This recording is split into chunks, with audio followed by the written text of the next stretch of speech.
मैं हूं रोहित और आज हम बात करेंगे भारत के प्रथम राष्ट्रपति डॉक्टर राजेंद्र प्रसाद की जीवन कहानी की, जो हमें प्रेरित करती है और हमें जीवन के मूल्य सिखाती है। नमस्कार श्रोताओं, मैं हूं नेहा। डॉक्टर राजेंद्र प्रसाद जी का जीवन वास्तव में एक खुली किताब की तरह है, जिससे हम सभी को बहुत कुछ सीखने को मिलता है। उनकी सादगी, ईमानदारी और देशभक्ति अद्वितीय थी। बिल्कुल सही कहा नेहा जी। आइए हम शुरुआत करें डॉक्टर राजेंद्र प्रसाद के बचपन से। उनका जन्म 3 दिसंबर 1884 को बिहार के सिवान जिले के जीरादेई गांव में हुआ था। छोटे से गांव और एक संयुक्त परिवार में जन्मे राजेंद्र बाबू परिवार के सबसे छोटे सदस्य थे, इसीलिए सबके लाडले थे।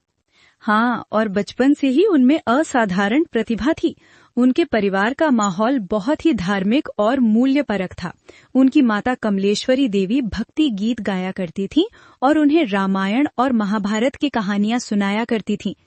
इन कहानियों से उनके मन में बचपन से ही सत्य, न्याय और धर्म के प्रति गहरी श्रद्धा पैदा हुई। बहुत दिलचस्प बात है, उनके पिता महादेव सहाय भी एक विद्वान थे और फारसी भाषा के अच्छे ज्ञाता थे।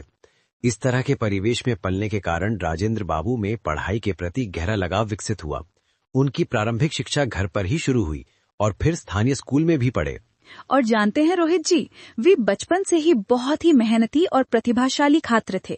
महज 18 वर्ष की आयु में उन्होंने कलकत्ता विश्वविद्यालय की प्रवेश परीक्षा उत्तीर्ण की और प्रेसिडेंसी कॉलेज कोलकाता में दाखिला लिया। उन्होंने 1905 में प्रथम श्रेणी के साथ स्नातक की उपाधि प्राप्त की। और कॉलेज में रहते हुए वे केवल पढ़ाई तक ही सीमित नहीं रहे। उन्होंने 1906 में पहले बिहारी छात्र सम्मेलन की स्थापना में महत्वपूर्ण भूमिका निभाई। ये उनके नेतृत्व कौशल और सामाजिक सरोकार का एक शुरुआती उदाहरण था। बिल्कुल, उनकी शिक्षा का सफर यही नहीं रुका।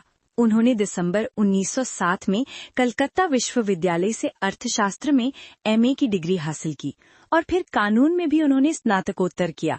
1915 में उन्होंने कानून की डिग्री प्राप्त की और उसके बाद उन्होंने कानून में डॉक्टरेट भी किया। उनकी शैक्षिक उपलब्धियां वाकई शानदार थीं। हाँ नेहा जी, उनकी इन सभी उपलब्धियों के पीछे उनकी मेहनत और लगन थी। मगर क्या आप जानते हैं कि इन सब के बावजूद वे जीवन भर बेहद साधारण और सादगीपूर्ण जीवन जीते रहे? ये उनके व्यक्तित्व का सबसे आकर्षक पहलू था। एक कहानी है जो मुझे बहुत प्रभावित करती है। जब वे भारत के राष्ट्रपति थे तो एक बार उनकी पुत्री अपने बेटे के साथ उनसे मिलने राष्ट्रपति भवन आई थी। जाते समय राजेंद्र बाबू ने अपने नाती को उपहार के रूप में सिर्फ 1 रुपया दिया। ओह, ये तो बहुत दिलचस्प है। फिर क्या हुआ? जब उनकी पत्नी ने ये देखा तो उन्होंने आश्चर्य से पूछा, आप इतने बड़े पद पर हैं, फिर भी नाती को सिर्फ 1 रुपया दे रहे हैं? राजेंद्र बाबू ने बड़े ही सहजता से जवाब दिया, क्या 1 रुपया कम है? तुम ही सोचो, मेरा जितना वेतन है और इस देश में जितने बच्चे हैं, अगर मैं सभी को 1-1 रुपया दूं तो क्या मेरे वेतन से पूरा हो पाएगा? वाह, कितनी गहरी बात है ये। उन्होंने अपने पद को कभी व्यक्तिगत लाभ के लिए इस्तेमाल नहीं किया। वे हमेशा खुद को देश के एक सेवक के रूप में देखते थे। बिल्कुल सही। और एक और कहानी मुझे याद आती है उनकी वकालत के दिनों की। जब महात्मा गांधी ने असहयोग आंदोलन शुरू किया, राजेंद्र बाबू ने अपनी सफल वकालत छोड़ दी और स्वतंत्रता संग्राम में कूद पड़े। हाँ, और ये उनके जीवन का एक बड़ा मोड़ था। एक बार जब वे इंग्लैंड में एक मुकदमे की पैरवी करने गए थे, वहाँ के एक सीनियर बैरिस्टर ने उनसे पूछा कि उन्होंने इतनी अच्छी वकालत क्यों छोड़ दी। राजेंद्र बाबू ने उत्तर दिया कि एक सच्चे हिंदुस्तानी को अपने देश को आजाद कराने के लिए बड़े से बड़ा त्याग करने के लिए तैयार रहना चाहिए। वकालत छोड़ना तो एक छोटी सी बात है। ये उनकी देशभक्ति का परिचायक था। ये उनके चरित्र की महानता को दर्शाता है। और आप जानते हैं, उनके जीवन का एक और प्रेरक प्रसंग है जो दर्शाता है कि वे कितने सहनशील और धैर्यवान थे। एक बार जब हमारा संविधान बन रहा था, एक सदस्य ने उन पर अनुचित आरोप लगाए। वे इतने परेशान हुए कि उन्होंने संविधान सभा के अध्यक्ष पद से इस्तीफा देने की इच्छा जताई। फिर क्या हुआ? तब महात्मा गांधी ने उनसे कहा, अमृत पीने वाले तो बहुत हैं, पर मेरे पास अकेले राजेंद्र बाबू ही तो जहर पीने वाले हैं।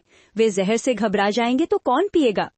इसका मतलब था कि जब कठिन समय आता है तब ऐसे लोगों की ही जरूरत होती है जो धैर्य और सहनशीलता के साथ उसका सामना करें। वाकई नेहा जी, राजेंद्र बाबू के जीवन से हमें बहुत कुछ सीखने को मिलता है। सादगी, ईमानदारी, त्याग, देशभक्ति और धैर्य, ये सभी गुण उनके व्यक्तित्व में समाहित थे। और एक बात और, डॉक्टर राजेंद्र प्रसाद के बारे में जो सबसे अच्छी बात थी वो ये कि जब वे राष्ट्रपति पद से सेवानिवृत्त हुए तो उन्होंने अपना शेष जीवन पटना के पास एक सादगीपूर्ण आश्रम में बिताया। उन्होंने कभी भी अपने पद और प्रतिष्ठा का दिखावा नहीं किया। ये उनके चरित्र की विशेषता थी। उनका मानना था कि सत्ता और प्रतिष्ठा क्षणिक हैं, लेकिन जो मूल्य और सिद्धांत हम अपनाते हैं वे हमेशा हमारे साथ रहते हैं। इसीलिए उन्हें देश रत्न के नाम से भी जाना जाता है। बिल्कुल सही कहा रोहित जी। डॉक्टर राजेंद्र प्रसाद के जीवन से हम सभी को ये सीख मिलती है कि सफलता का असली मापदंड पैसा या पद नहीं, बल्कि हमारे मूल्य, हमारी ईमानदारी और समाज के प्रति हमारा योगदान है।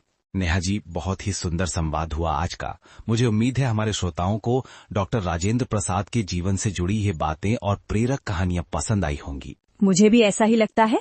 अंत में मैं सभी श्रोताओं से यही कहना चाहूंगी कि हम सभी अपने जीवन में डॉक्टर राजेंद्र प्रसाद के मूल्यों और आदर्शों को अपनाने की कोशिश करें। उनका जीवन वास्तव में एक प्रेरणा है। धन्यवाद नेहा जी, और धन्यवाद हमारे सभी श्रोताओं का। आशा है आपको हमारा ये पॉडकास्ट पसंद आया होगा। अगले एपिसोड में फिर मिलेंगे एक नई कहानी और नई प्रेरणा के साथ। तब तक के लिए नमस्कार।